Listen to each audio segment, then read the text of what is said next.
Voltamos a falar sobre os destaques das agendas dos candidatos na corrida ao Palácio do Planalto. Carolina Abelim, de volta ao Jornal Jovem Pan. Abelim, traz pra gente então mais detalhes dos dias de Jair Bolsonaro do PL e de Luiz Inácio Lula da Silva do PT. Boa noite. Certamente, Kalina. Olha, o presidente Jair Bolsonaro, agora à noite, ele foi até Belo Horizonte, em Minas Gerais, onde foi se encontrar com empresários do setor industrial.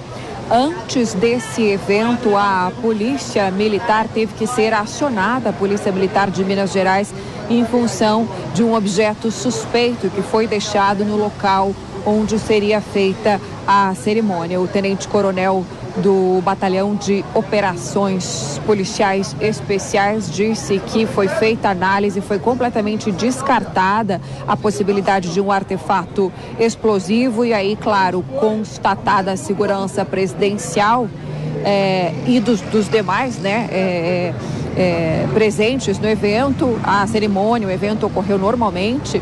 O presidente recebeu por parte da Federação das Indústrias de Minas Gerais um documento com demandas, com propostas para o setor e no discurso, como não poderia ser diferente, pautas que estão em discussão aí nesta eleição, como a Amazônia. Vamos ouvir o que disse Bolsonaro.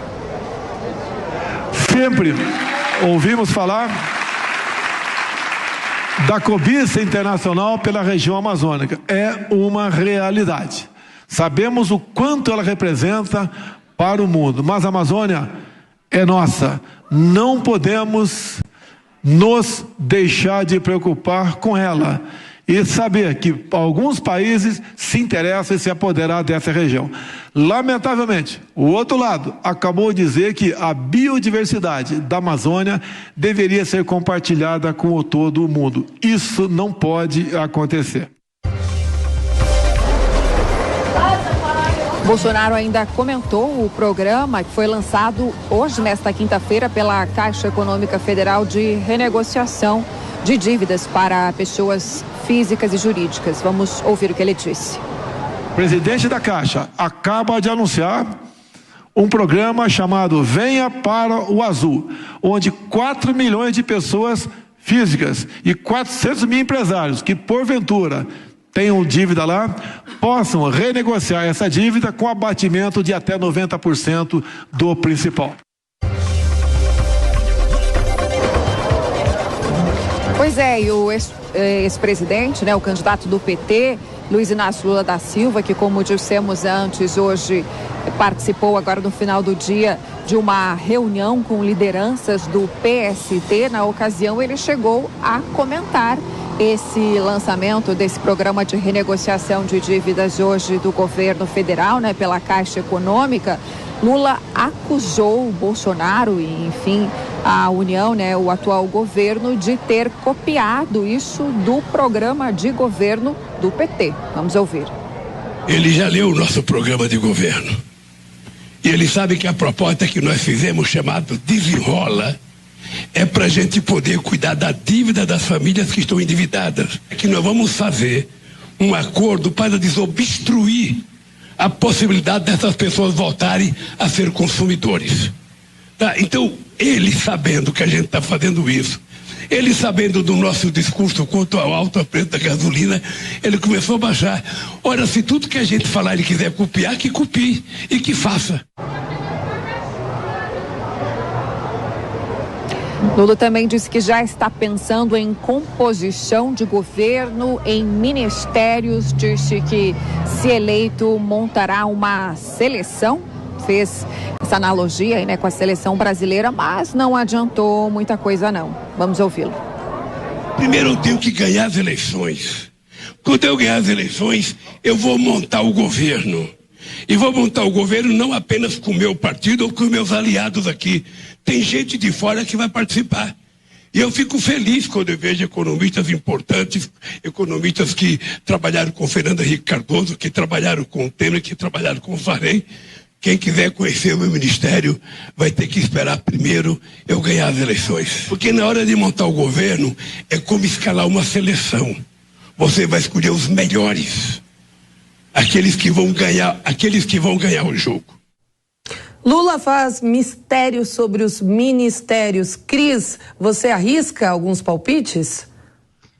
Eu acredito que se ele chegasse à presidência da República, ele escolheria algum desses economistas que estão aí dando apoio, porque em tese, pelo menos é o que o PT acha, esses apoios aí trazem votos para o partido. Eu pessoalmente não acredito, como já disse no início do jornal, eu estou vendo apenas pessoas que já eram aliadas do PT declarando apoio ao PT. O PSDB sempre foi de esquerda, ficou ali naquele teatrinho por anos a fio, mas nunca foi um partido de direita. Quem acusava, né, em tom de acusação mesmo, de ser de direita, era o PT, que queria colocar o PSDB como se fosse um adversário. A gente sabia que no frigir dos ovos, como diz o ditado popular, estavam todos juntos e abraçados. Eu queria só fazer um comentário sobre esse absurdo que o ex-presidente Lula disse aí, abre aspas para ele. Ele, o Bolsonaro, né, sabendo do nosso discurso para baixar o preço dos combustíveis, começou a baixar.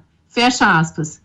Pelo amor de Deus, né? Tenha santa paciência, senhor Lula. O povo brasileiro não é idiota. O povo brasileiro acompanhou os combustíveis subindo por causa da guerra na Ucrânia, depois de 2 anos de pandemia, acompanhou meses de discussão no Senado da proposta do presidente Bolsonaro para que todos os estados se unissem, reduzissem os combustíveis que já tinham sido baixados a nível federal, e assim o preço dos combustíveis caísse. Então, querer puxar um capital político para dizer que ele tem programa de governo, quando ele mesmo acabou de dizer para a sociedade que não vai apresentar plano de governo, é demais, né? É querer subestimar a nossa inteligência, é um absurdo.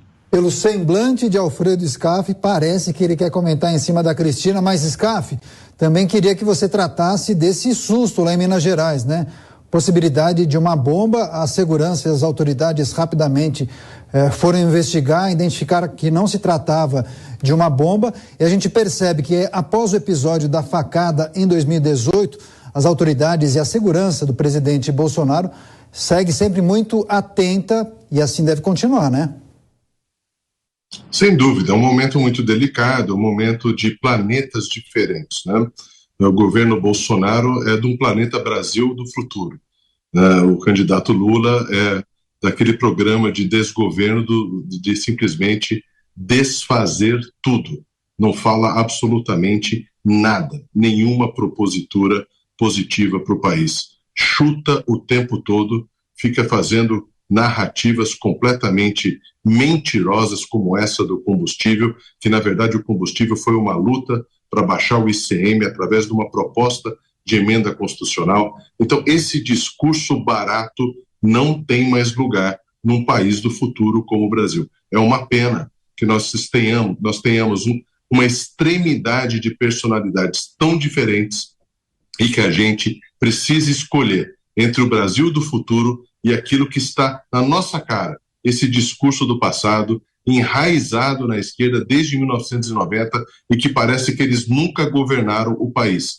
Ganharam 4 eleições e, como diz o ministro Paulo Guedes, o petista é uma cartomante com Alzheimer.